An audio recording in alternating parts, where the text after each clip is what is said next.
నమస్కారం అండి. నేను డాక్టర్ ఎస్ ఉషాగర్ యూట్యూబ్ ఛానల్ నుంచి మరొక చిన్న అంశంతో మీ ముందుకు వచ్చాను. నేను ఈరోజు చెప్పబోయేది మీకు బాగా తెలుసు. ఏంటంటే మా తాతయ్య గారు కీర్తిశేషులు ఏడిద కామేశ్వరరావు గారు ఆయన రచించినటువంటి ఆయన బాలబంధువుల బిరుదు కూడా ఉంది. బాల సాహిత్యంలో రచించినటువంటి మరొక మచ్చు తునక అంటే అది చాలా ఆణిముచ్చం లాంటిది మాట.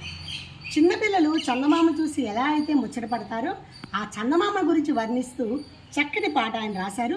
ఆ పాటకి నేను ఇవాళ మీకు అభినయం చేసి చూపిస్తాను. మామ కాని చందమామ, వెండి కాని వెండి మామ, మన పిల్లలకు కళల కణాచి కళల దొంగ.